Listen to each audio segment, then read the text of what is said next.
Are you looking to keep more of your money and grow your lifestyle while having more time for family and fun? On this episode of the Real Estate Woman podcast, we are joined by Garrett Gunderson, New York Times best-selling author for Killing Sacred Cows.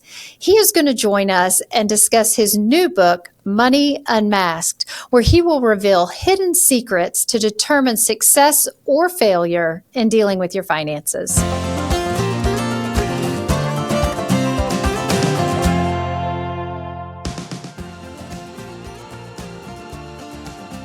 Hello, and welcome back to The Real Estate Woman, a podcast for women in the real estate industry who are passionate about expanding their careers through business and professional development. I'm Debbie LaRiviere, owner of Monterre Coaching, a company that ascends top talent to new heights in the real estate industry, and that's exactly what I want for you. Today, we are joined by Garrett Gunderson, who will be sharing all things money to help us continue to grow in our finances. Welcome, Garrett. It is an absolute honor to have you on the Real Estate Woman podcast as my initial token male to the show. We're excited to have you. For those of you that don't know Garrett, he has authored 10 books, multiple of those on the Wall Street Journal bestsellers list, and one, Killing Sacred Cows, as New York Times bestseller. Super excited to have you here. We will be discussing his brand new book, Money Unmasked, today. As you can see, I have all my little notes here of exercises and takeaways that I've implemented into my business. So excited to have you here today. Welcome, Garrett. Thanks for having me. I like, being the first male. That's good. As we were saying before, I'm like, but I got the long hair, so it's not as abrupt of a transition as in this beard. Yes, thank you for working with me on the hair piece. I really appreciate it. And for those of you that don't know Garrett, he does somewhat resemble Jesus. So we hear that often on your podcast, and I'm sure anyone who is just listening to the podcast has now stopped and looked at the audio to make their prayers and their wishes your way. So thanks for doing that. Yeah, I used to look more like Jesus 5 years ago, but now the gray hair is a lot more substantial. So, Yes. But it's funny because I had this friend, Rich Christensen, who I called him a nerd once because he's sold 19 businesses. He's written a bunch of books. He's super smart. And I said that like in an endearing way. And then he's like trying to like get back at me. He goes, "All right, GQ Jesus." I'm like, how flattering. I'll take that, anytime. Yeah. And I'm sure Jesus will too, anytime to be called GQ, why not? Right. Yeah. Well, it's interesting for those of you that don't know Garrett, when I met you initially in Charleston, South Carolina, I had the opportunity to see you speak.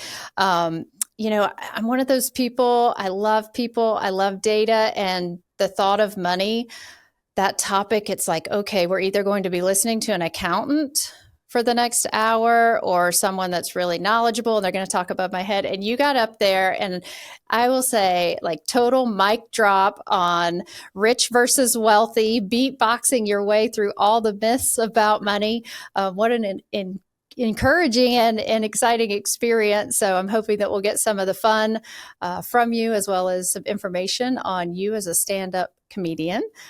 Always fun to learn about and shed some of that humor. I forgot that I did that. I did a little spoken word, didn't I, to end it? Like all the phraseology around money and all the misinformation and the way so we describe it. No wonder it gets a bad reputation, and no wonder people feel like they want more of it, but feel guilty sometimes for wanting more of it because it's confusing the way that it's talked about. And a lot of people do think of money as like spreadsheets, but it's just a concept. It's a man-made efficient tool to exchange with one another. So all it does is give us a snapshot in time to represent value today and the value we created from the past. So our bank account doesn't necessarily reflect our potential or determine our destiny, but often there's these myths that people pay attention to that hold them back. Like, it takes money to make money. That's one that people say all the time. But it doesn't take money to make money. I mean, sure, you can make money with your money, but it takes relationships and ideas, value and exchange. And it's dollars that follow value. So if we learn to be better value creators, we invest in ourselves, we increase our skill sets, we learn to be more financially intelligent, we learn from our mistakes, We take chances on ourselves rather than risk with investments we don't understand. This is part of the formula for a better life. Mm-hmm. Well, what's interesting, and you don't know this about me, when I saw you speak, I was actually at an extremely pivotal point in my career. I was in the midst of a corporate buyout. So I had 49% of a company, had told no one that this was happening. I had clients in the audience. Adam wasn't even aware at that time. And it actually shaped how I made the transition. So I went from that. I was launching Monterre Coaching, which is what I have now, the podcast, masterminds, all the things. And there were just a few key pieces. Like you said, it takes money to make money, and how you dispel these myths that truly impacted me. And I said, I got to read that book. I did get your autograph. So I got it right here in the front of the book. And for me, it was just one of those things that I dug right into this book, and it changed the way I'm saving as money's flowing in. It changed the way I look at my quote budgeting, but we don't call it budgeting anymore, do we? And mindful cash management, yes. Right? Yes. So I'd love to ping on some of that, and just learning a little bit about my own persona. I think I'm caught in the middle between two, but just learning that persona too was hugely insightful as I'm like launching this company and can start from fresh, not stuck in the middle of having to unwind something. And so that's, to me, like I said, I know you didn't know that, but again, that's how impactful just this one little thing was.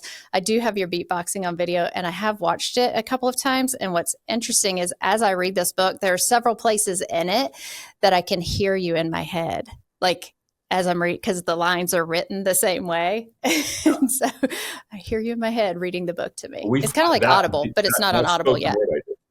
Yeah, that spoken word that I did is actually the intro to my comedy special that's supposed to come out this year sometime. So it's filmed, it's edited. We have a distributor that works with kind of the different streaming services. And so we'll see what happens here.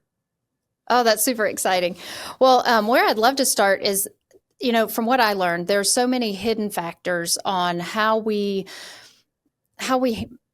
mentally manage wealth, areas where our success and failure with money come into play. And I'd love for you to dive into some of your concepts around that.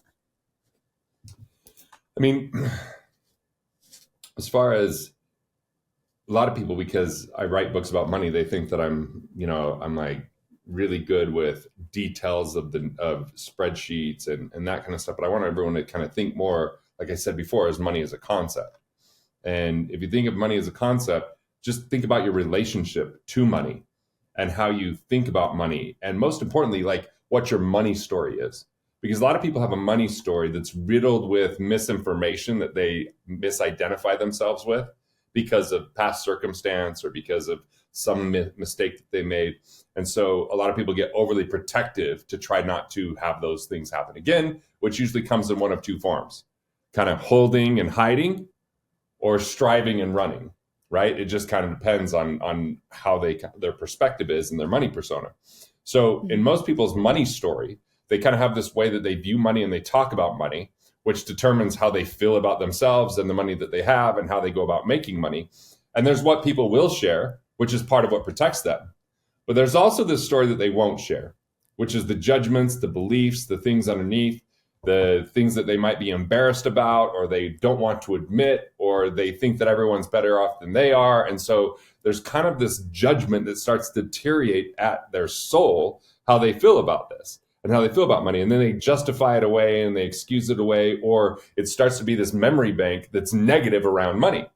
And then there's also underneath that, those things that they can't even share because they don't know about it, because it's blind spots, because it's something that maybe happened to them as a kid, overhearing their parents fight about money, hearing someone say money's the root of all evil, like being, taken out of their house because their family couldn't pay. And so money a lot of times plays this villain.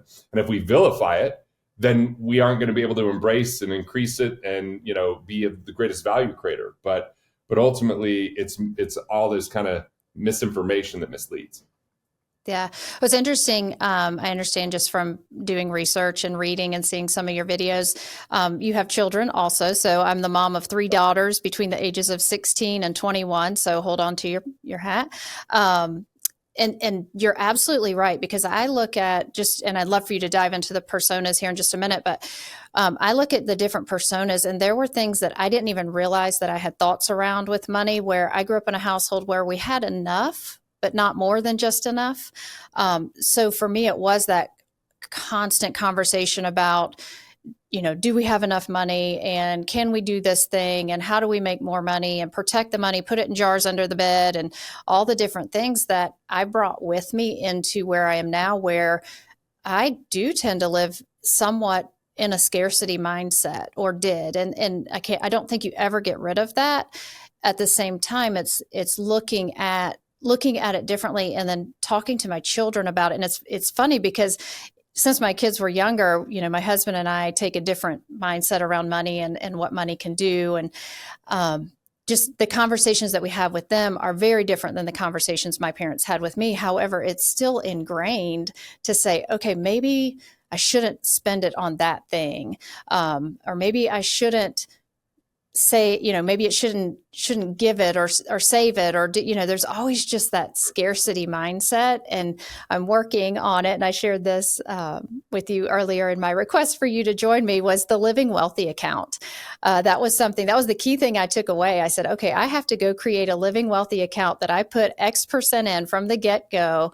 That's experiences, because when I look at money, it's paying bills. I've got 2 in college, so there's some expenses there. But then also off the top, what is that allows for additional expenses, or for self-care, or just growing myself independently? And so that's something 10% off the top goes into the Living Wealthy account, and I'm really working to grow that. And so that has helped me say, okay, I don't have to live in scarcity. I know I have some additional funds over there, which has been nice from outside of the family budget. Yeah, a lot of people are stuck in scarcity, and even when we start to become aware that we have it, it doesn't mean that we're going to be permanently out of scarcity. There's new experiences and lessons, and I think it's just part of being human. The more we can accept that's part of life, then we can actually have that awareness help us make different choices. So if I find myself stuck in scarcity, I'm going to look at a few different things. Number one, how could I start my day a little bit different? Maybe do a little bit of writing to process some of those emotions and let go of that. 2, am I scheduled with someone that can help mentor me and I can talk this through? 3, who could I call and add value to that is going to appreciate that value? And then all of a sudden I'm in service rather than in sorrow. And that really starts to transform, my viewpoint. So what can you do to shift your mindset to be one of isolation and woe is me and selfish and just trying to survive, to being in that mindset of serving others, solving problems, and adding value? And see, that's what's so detrimental about scarcity, is the way that it has us view the world actually keeps us trapped in scarcity. And a lot of times when people are stuck in scarcity, they blame others. They feel like victims. They think circumstance is why they're where they're at more than their attitude or their choices. They feel like they're identified by their mistakes or the things that they did in the past, and they stop thinking about an exciting future, and they ruminate on the past rather than recreate a better future. And so all of these things come down to, like, how do we really invest in ourselves? How do we seek and allow for people to support us and serve us when we're not feeling at our best? And what are our things that we could do to put us in a better, place? From what we read to who we invest our time with, to even adding an element of music to our lives that can be more cheerful, or a hobby that gives us a chance to just enjoy our own life and ourselves, to accounting for everything that we're grateful for. Like, these are all elements that a lot of times when we're feeling like crap, we don't want to do, but they're the very things that get us out. They're the keys that unlock the door to the better life. Mm-hmm. Well, you said a couple of things there that just really, over the last almost year since I started making the transition from one business into the other, was, am I really surrounding myself with the people who are driving me forward, who can give me advice around different components of the business? And the get a hobby thing. So my husband always has said, get a hobby. And I would say, well, work is my hobby. I love to work. Like, that's my hobby. It's that whole mindset of, this is fun. I really enjoy what I do. Alex Hermosi says that too. He's always like, work is my hobby. And going through your book, I've written it down several times at the top of my journal. Okay, so what is my hobby? So I have adopted pickleball, It's probably Nice. the old lady sport, but that's okay. I've still got a little bit of game in me, and I can take them every now and then. And so for me, it is one of those things that I have to actually sign up to go. I go to the gym every day, but like that hobby piece where I can't actually be listening to something work related, or I can't actually be interacting with others about business. I think for me, it makes me chuckle. And at the same time, I've got some really great pickleball outfits. And I told my husband, if I'm taking up a hobby, we're getting some good gear, because I'm not going to look goofy out there in my Nike running shorts. I mean, come on. Hey, whatever, like that's the thing is, it's just a hobby's a way to love on yourself. It's a way to tell yourself that you're important. It's a way to listen to yourself. It's where I feel like a lot of the inner knowing comes through, is when we're not always in podcast mode or reading mode or work mode or getting stuff done mode. We've overemphasized getting stuff done in today's society and underemphasized getting the right things done and what getting done means. Like, we're always addicted to accomplishing something in society and measuring that. And unfortunately, oftentimes based upon societal status. Like, I've been in this own inquiry in my own life. I'm like, I don't really have a big presence on social media. That hasn't been the main way that I enjoy doing things. And I found a way to do more of it. But now I found myself at times measuring myself on it. I'm like, why do I care? Like, the reality is, I went to an event last week and like 4 people came up. They're like, I've been watching your videos. I've been reading your book. That's what matters. It's not just the number, but who actually engages. It's like you and I talking today, and you've read the book and you've done stuff because of it. And yet society wants us to think that it's about everything from how we look, the size of our house, our car, our awards, our accolades, like anything and everything but feeling content with ourselves, with actually appreciating what we have or being present. It's always about one day, someday. It's always about way out in the future. Even in the world of finance, it's about retirement. Screw retirement. That's so far away for far too many people, and they miss out on life. But what if you enjoyed the process of life along the way, or create a life you didn't want to retire from? That's the game that I want to play, is like, how do I just do the things I want to do? And it's a refinement game. Yeah, I did more things I didn't want to do when I was younger. But as time went on, I let go of some of those things and took up the things that I love doing more. And what it's also meant at times is being willing to earn a little bit less money so that I could write a spoken word thing that isn't necessarily translating into dollars in my pocket today, but it was a memorable thing for you, right? And it's an expression that I really enjoy, versus like if I just went and worked on financial products and sold financial products, I'd probably have more money and be a lot less fulfilled. And it's not an either or, be fulfilled or have money. It's a both, but there's a certain point where we're making choices, and the opportunity cost of not doing something that's aligned with who we are is far greater than doing something that makes us money in the short term at the expense of our energy. Yeah. And we see that in real estate. I mean, there's no true ceiling or cap on what you can make in real estate, much like the financial world. And I work with many clients that are making millions, over $1 million a year, and they come to the calls exhausted and, missed the whatever with their kid, or didn't take their vacation, or scheduled a vacation in the Caribbean and worked every single day they were there.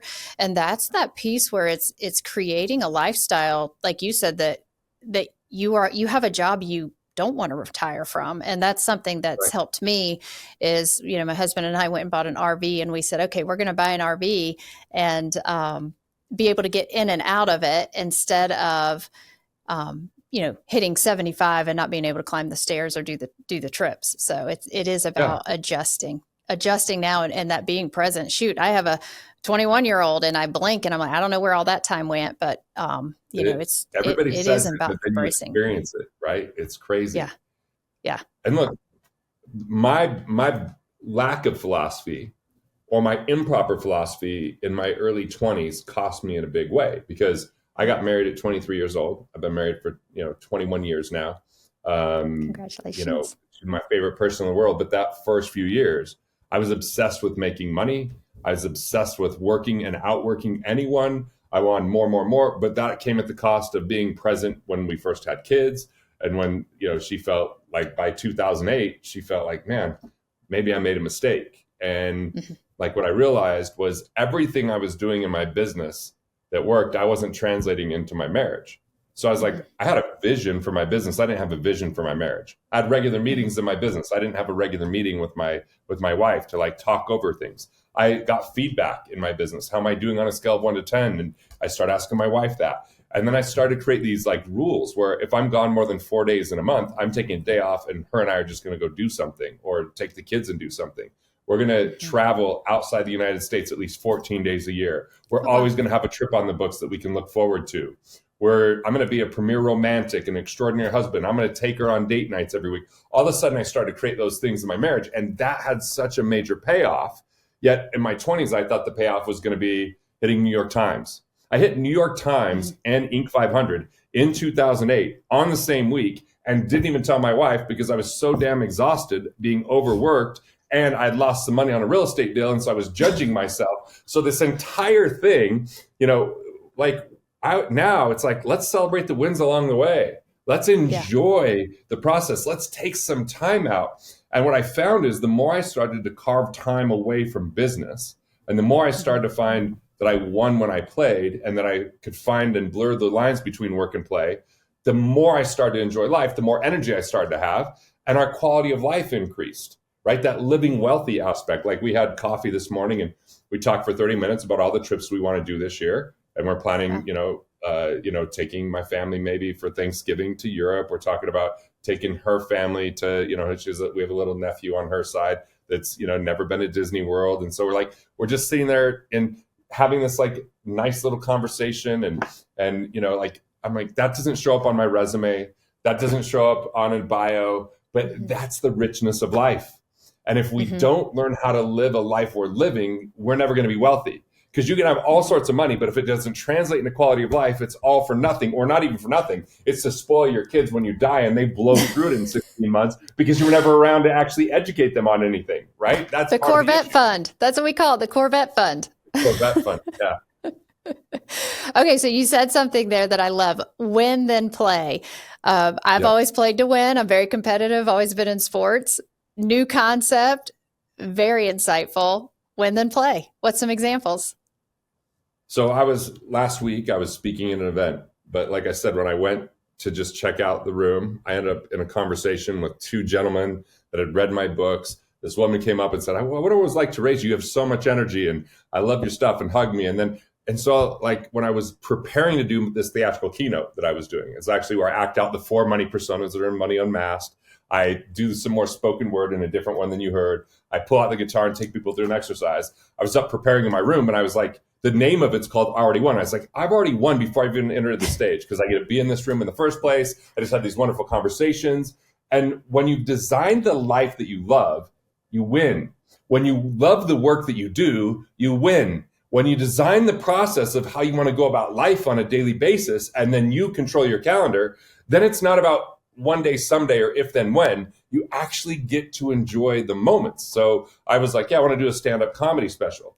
And I was for 5 months so engaged preparing for this, but the whole time around, I'd be like, oh, that was a good set. That was a win. I've already won. I just kept trying to remind myself I already won. It wasn't just what happened the night of the special or the filming, which was pretty magical. It was the entire process that I was doing this thing called, facing my insecurities and making people laugh around the topic of money, doing it at PG-13 or better, which is even harder, right? I'm just like adding these things, but it was like this joy of the entire process. Most people lose joy in the process because they're just doing things they hate in order to provide for retirement.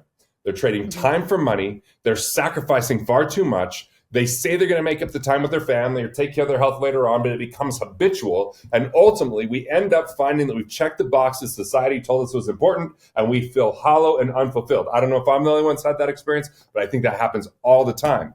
But if you design the game worth playing, you win. When you make the rules, you determine your calendar, you find the work that's worth doing. And I've heard, look, Taylor Swift gave the best speech, I thought, when she won Album of the Year, because she said, this award is an honor and I appreciate the acknowledgement, but it's not why I do what I do. I do it because I love making music. I love coming up with the bridge in the moment, right? It's about the process. And so when we can find the joy in the process, we can find a way to be more present and enjoy life. So that's when we've won. When we've determined the life that we want, we dedicate our lives to it instead of like I think when people are going to retire, it's because they're in the work that is really difficult, or they're delaying enjoying life along the way. So they're wanting to eventually have those experiences or memories, or they're fatigued. But why not just take some of the trips along the way? Why not, take some time off and come back? You have to create a financial situation where you have enough cash flow to do that.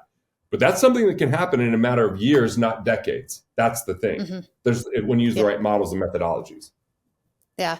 Well, and I think it's important. I always say this to clients, is it's creating the white space in your calendar, which is easily done. It's having the confidence and lack of insecurity around executing on that, because we are in this world of judgment and, what are other people going to think? And did I get enough likes and all the pieces that come into that, or I should be doing one more thing while I'm here. And that's something that I've actually embraced this year, is taking some of that white space and doing things like writing and creating content and just thinking. I've implemented 3 days a week. In the middle of the day, I go for a walk for an hour.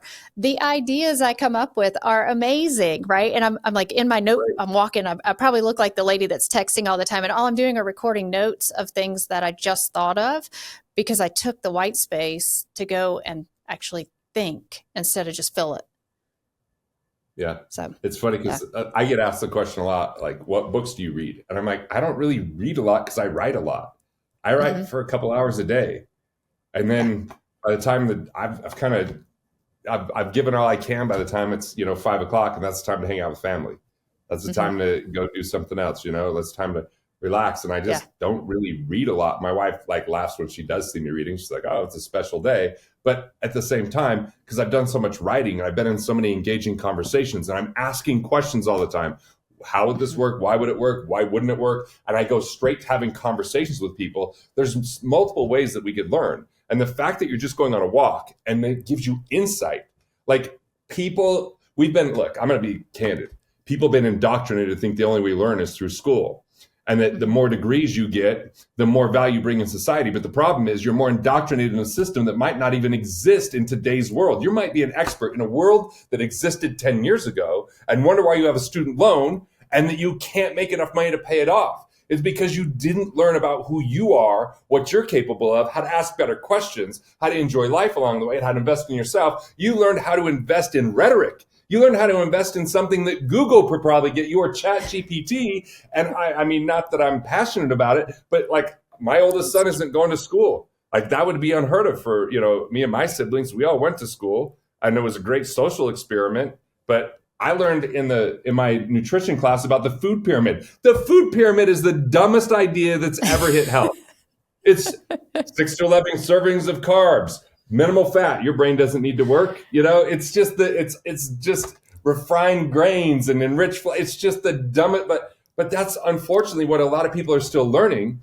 And if we don't learn about ourselves or take time to take that walk, then we end up getting everyone else's ideas at the expense of our own. And we think that everyone else's expertise is more valuable than our own.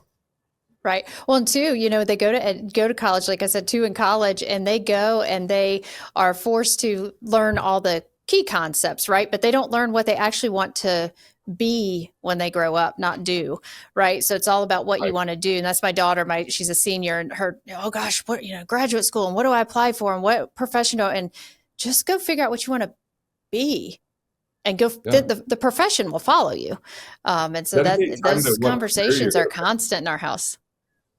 Yeah. Dedicate your time to yourself, what you really want, not what, I thought I wanted to be an engineer. Then I went to engineering state and I was like, dude, I definitely want to be an engineer. I just knew a wealthy engineer, my uncle. And I was like, I had a friend that his dad had an 8-story house. And he's like, what does he do? He's like, he's an accountant. He wasn't an accountant. He owned a CPA firm. And I was thinking, well, maybe I want to be an accountant. Then took my first accounting class. I'm like, oh, hell no. Right. But a lot of it was just thinking, well, this is how you get wealthy. But the way you really get wealthy is you love your life. You increase your skill sets. Absolutely. I started in sports medicine, have a degree in exercise science, did that for 10 years and landed in real estate, and now coaching and consulting. And I told my husband I could make a whole lot of money if I just stay in real estate sales. And at the end of the day, that doesn't bring me joy. So you just, like you said, take a step back and go do what you love for sure. We have a saying in our house. So often people say one day when, WHEN, and we've changed that to one day when, WIN. And so even now my girls, they will text me and my one that's in the house every day. We have to share our one day when. Just within our family chat, because then we get to see what each other are experiencing miles apart from each other. That's great. Love that. It's been a huge, just warm feeling to have and to know that they are winning and not always getting trapped in society too. So, okay. So the personas. Striver versus creator. And this was interesting for me. So, and I want you to dive into them, throw in a little humor or beatboxing if you'd like. Striver versus creator. You can say beatboxing. I'm spoken word. I don't know if I can beatbox. Spoken word. Okay, we'll go spoken word. Sorry about that. Spoken word's better. And if I did that, it would be very much comedy at this point, I think. Exactly. Well, comedy's your thing. So I could relate to Striver. It's funny. I recorded my origin story for the podcast before I started diving into some of the stuff with Money Unmasked, and I defined myself as a workaholic, right? And then I'm reading this going, okay, that's me. I'm the grinder, the hustler, like you said, sometimes not being present, always after the chase. Where the layer of how I was raised came in was I don't really care about brand names. I'm not the flashy. I'm not the braggadocious. Again, just how I was raised, and working to be more on the entrepreneurial, bring value, live in service, and transition that way. So really loved that analogy. Would love for you to break down the different four shadow personas and the winning personas, if you don't mind, please. It's amazing because even if I start with the winning personas, people will immediately tell me what their shadow persona is. It's just our nature, It's because we see ourselves. And let me I'm going to interrupt you right here. So I have the page and I have it bookmarked. So these are, and now I won't share all of them, but this is the picture. This is where the edit comes in, Garrett. These are the shadow personas, all men. And we can see that all men would definitely relate to these different personas. Those are all me playing 4 characters, just so you know. And okay, we'll give it to you. So when you do the rewrite, we want the winning personas to be all women because there are no images for winning personas. Right, that's my rewrite. That's my rewrite request. All right, cool. Well, yeah. So I wrote the play before that book was finished. So we took the images from the play. Okay. Because I act out the 4 characters. I act out the miser, the conservative, the striver, and the high roller. I play all 4 of them, and I move my hair differently, wear a hat, change clothes, the whole stuff. Try to change my voice and the pacing. And so that's where that picture actually comes from. But it's miser, conservative, striver, and high roller. Miser and conservative typically play not to lose, hold on to what they can, think very, like frugally, like what is it they can eliminate and cut back on and sacrifice and delay. On the playing to win side, you have the striver and high roller. That's about hustle, grind, and work. It's a different sacrifice. They'll sacrifice today for, earnings for tomorrow kind of thing. But it's always, on the treadmill and always about the future, and they're kind of never satisfied. So the miser plays a game called preservation, and they end up with funds that they won't spend because they're addicted to holding on to what they've got. The conservative plays a game called accumulation, and they end up with funds they can't spend because they're afraid they're never going to have enough. So a miser is more likely to have money in the bottles, right, hidden in the bedrooms, where the conservative probably has a diversified, index fund. He has an index fund or a retirement plan or something like that. Insert my husband right there. Yep. Yeah. And then the striver, a lot of entrepreneurs that are strivers, right? Like, I'll just outwork you. They play the game called status and think they can work harder to make more money, but they inevitably burn out. And the high roller plays a game called opportunity. And they're likely to end up bankrupt because taking on too much risk or cutting corners leads to short-lived riches. So those are kind of the 4 shadow personas. And it's not that we're all one, we're just one of these personas. It's like we probably have a lead persona, and then we're kind of maybe in a different persona. But if the worst case scenario happens in life, we usually go back to our original persona, which for me was the miser.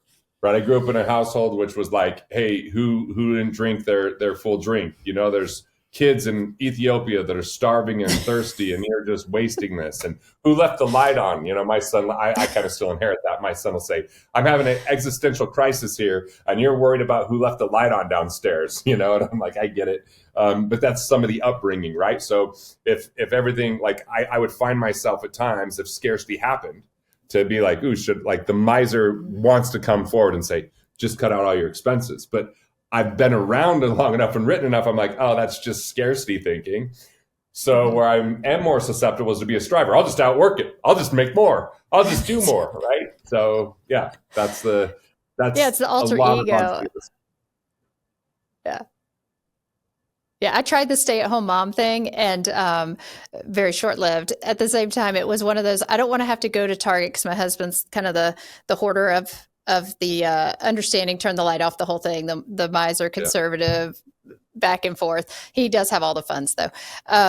And for me, I was like, I'm just going to outwork. I'm going back to work so that I don't have to justify my $100 spend at Target when there were more things than toilet paper. So... it is interesting. Yeah. And then that's the thing too. Go ahead. Well, it's nice to know like what's your persona and what's your significant other's persona, because a lot of people think it like, oh, well, they think about the shadow personas, but think about the winning personas.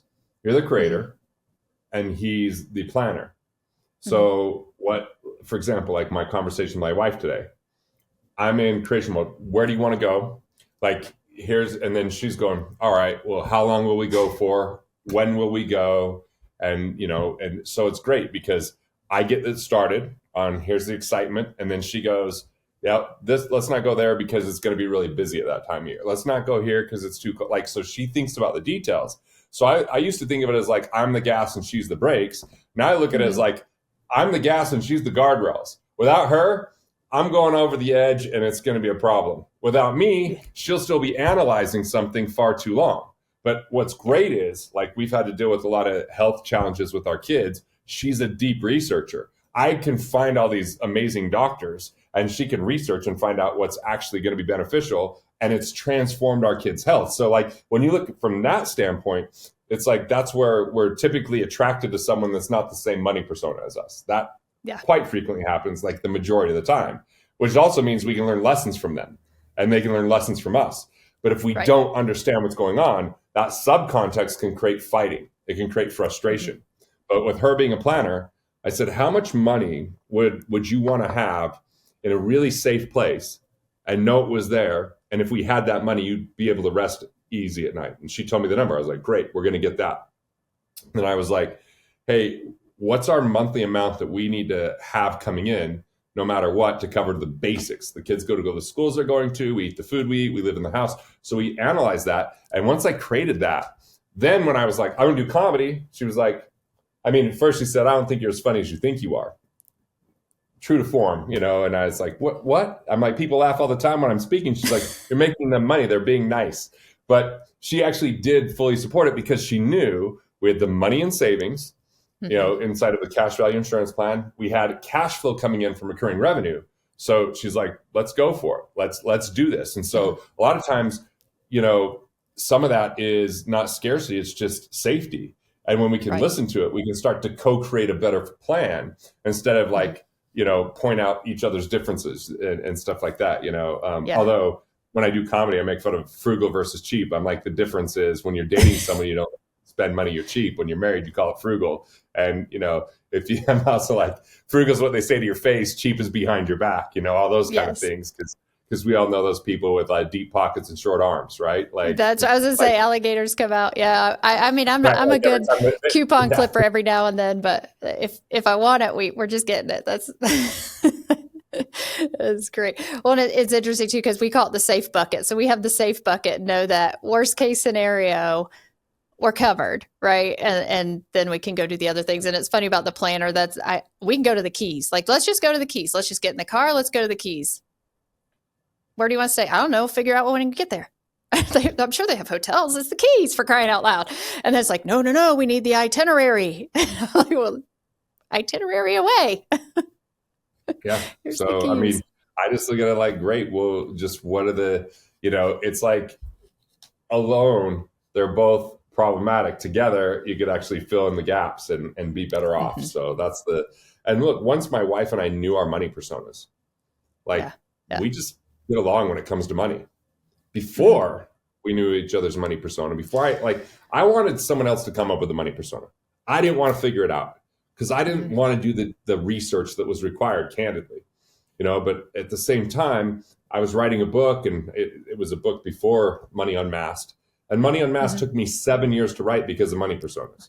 Because it was figuring out the psychographic data and how people operated and how they viewed things and the conversations they have, and then the winning sides and what it took to get to the winning side. It was a lot to kind of figure out and write about and then research and test out. But it's so helpful for me. In my life, it's been worth it just knowing my money persona and my wife's. But here's what's even better. I have a nephew who's 10. I have a son that even when he was 13 years old, he's 16 now. They know the money personas. And we could watch a TV series like The Office or Parks and Rec, and they could tell you the people's money personas at that early of an age, which is awesome, right? If we can make it simple enough that a 10-year-old or 13-year-old can understand, I think adults can get a lot of value from that. Yeah, I feel sorry for their future wives and girlfriends, because they'll be sitting at the restaurant trying to figure out what their persona is and can they live with it, right? It's okay, here are all the great things, but what are the red flags? The nice thing is when they're early dating years, they won't care. They'll just be excited to be on a date. They're just pretty. They're just pretty. Yeah. What did Dad say? Who cares? That's right. That's great. Well, one thing that we tackle in coaching oftentimes is budgeting. We talked about that, the mindful cash management and the different categories, the destructive, and as you work through those different categories. Advice for people that are trapped in budgeting mind right now, because in real estate, we've seen a shift. We're seeing them look at expenses and feel like the word budget means cut back. Where I coach to, let's assess the return on investment, and we might just need to reallocate. We might not cut anything. Let's just go reallocate it where there's a higher ROI. What are your thoughts around shifting the mindset from budgeting being negative, sacrifice, to positive in cash flow management? Because cash flow is a hard concept for people to really adopt more than embrace. Well, I wrote a book called Budgeting Sucks. It's my least popular book because the title is just a placeholder. But what we found in our research, because I had a couple guys on my team researching, is budgeting actually doesn't work long term. It's kind of like people that are always on a diet. It's when I used to diet, it'd be cool, I'm gonna eat whatever I want and then I'm gonna do better Monday. And what happened is I just would slowly gain weight because it was always going to be another Monday. And I feel like budgeting is restraining and cutting back. Even my health got better when I was oh, I'm not trying to cut back on calories. I'm trying to reach a certain amount of protein and then, and have certain, things I enjoy that I can eat and think more abundantly than scarce. And it's actually been really helpful because forever it was and then if I did that with my finances of cut back, it was miserable for the first few years of our marriage because I was a miser when we first got married. And my kids love to hear the stories of Dad the miser. They live in infamy, and it's regular banter about, hey, Mom, tell us another time that Dad was an a-hole. And, our first cheap. Christmas, when I bought her a phone case that was 99 cents that didn't fit her phone. She's like, what am I supposed to do with this? I was but it was on clearance. She's like, it's not useful. Or when I tried to convince her to move into her parents' basement when we first got married because it could be rent free, but she told me that it would be sex free if that's where we wanted to live. So you won the battle. You know what I'm saying? But that was the problem with thinking like a miser, is everything was about reduction and thinking about budgeting. I believe in value-based spending. If we think about the value something provides for us first, the economic impact or cost second, then we think about the price third, we're going to have more financial freedom. When we think about price or price alone, it's easy to buy something that's cheaper and worse or not even necessary, right? Like we look at retail. Retail is all about convincing people something is on sale. There's no sell price. It's just what they're willing to sell it for, right? And maybe it's 50% off. Or what they put on the tag just so they could mark it down. Right. It's, there's some places that have never not had something on sale. So they've never sold something for the price they said it was. So it doesn't really count, does it? But they know psychologically that if we're caught in consumerism and we're thinking about what to save and our entire mindset's around budgeting, we get in a reductionist mindset. But no one shrinks their way to wealth. Wealth is a game of production, not reduction. Now, there are certain expenses to get rid of, anything destructive or borrowing to consume. But we have to look at it as three ways to live within our means. One is to budget, which is for people that spend more than they make and they're a train wreck. If you spend way more than you make, okay, budget. But there's two other ways. Be more efficient within your means, which means plugs financial leaks. Save on tax, save on interest, save on non-performing investment fees, save on improper structure with insurances. These are dollars going to institutions you put back in your pocket. Or three, expand your means. Invest in yourself. Increase your output. Be more productive. Be more profitable. Be more intelligent. Like, that's the thing, is when we think about serving more and solving bigger problems and adding more value, that's the key to wealth, not just budgeting. Like, if I put $1 into something, I get $2 back from it. What do I want to budget? I don't budget. I keep putting the dollar in until it's less effective or I can't manage it. And yet most people have budgets for things that limit them. I don't have any budget at all. What we do is we automatically take a percentage of every dollar that comes in. We set that automatically into a separate account that we call our wealth capture account. We take another percentage, put it in a living wealthy account, which means I buy nicer clothes with that. I spend more on clothes than my wife does. We buy lay down seats when we go on a trip versus, economy, because I'm tall and I want to relax. Like, we just think of things that with that living wealthy that we spend guilt free, because we know that we already paid ourselves first. We live on what's left over. And as long as we don't live on more than what's left over, there's no reason to budget, because we've automated our savings. So automate your savings, plug your financial leaks, invest back in yourself, and grow your wealth. And here's the thing that I really want to emphasize on this. Investing in yourself means you understand why you invest where you invest. You learn about the investing so you grow yourself as a person while you grow your funds. When people hand their money over and hope for the best, even if that money grows, they didn't grow their intelligence. They didn't grow their ability personally. And I think that's a travesty, because I like to write books because I love to write. And that's an investment for me to put those books out. I love to write jokes. Someone said, hey, have you ever had ChatGPT write a joke for you? I'm like, why would I have ChatGPT do the thing that's fun? Like, do you ever have ChatGPT take care of your wife for you? No, that's dumb. Like, it's the funnest part of it. So like, this is unfortunately, we've been taught to shortcut. We've been taught there's so many hacks, but the reality is, the biggest hack is to invest in yourself and know what the hell you're doing, and don't relegate yourself to a tiny budget that has you think microscopically and about elimination. Think about expansion and value. Right. Well, and great point. So coaching is one of those things where people will cut that because of the cost when it's actually growing themselves. The same with the investment. So it is one of those kind of annoyances, but not so much. My husband, he has to know everything about the stock, which is great. Before he invests, there's research. Right. He just sits on the computer. He's not a Facebooker. He's a researcher on when their reports are coming out and what next product is and all the things. And I'm like, okay, you could keep that to yourself. But again, it is that enriching and growth. Where are you gonna be involved? Otherwise, it's gambling. Yeah, it's called invest DNA. Yeah, otherwise it's gambling. Yeah. Yeah. Well, and it's funny because I always say, I know more about this than I ever wanted to know. And it's okay for you to stop feeding it. Like, the whole Jennifer, I don't know if you saw the Jennifer Aniston commercial about, I have to forget things so that I can remember things. I think it was an Uber commercial. And I'm like, see, honey, there are things that I can actually forget to get more in. Yeah. I saw that one with Ross from Friends, with swimmer. Yes. Yeah. Yeah, very good. Well, I know your time is valuable, and I appreciate all that you've shared with us. I'm excited to have you back on a mastermind in a month for my clients, so that'll be extremely rewarding. One thing I do want to share is at the end of the book, you talk about a group that you went and presented to, and you didn't realize how much impact you had on them. So I refer to those as lollipop moments. If you haven't seen the YouTube, Drew Dudley does a really cute short excerpt on lollipop moments. And so giving back to those that you don't realize that you've given to. And so from you, I have launched the Live Wealthy account. So thank you for that. I write at the top of my journal every day what I love about myself. So the love letter to myself is just one line, just to keep my mind going that way. Great. Yes. And then for me too, what would I do with $1 billion? And I'll leave that as a cliffhanger for everyone to go purchase your book and dive in. Great question, and love how it ended, that it's not so much the $1 billion.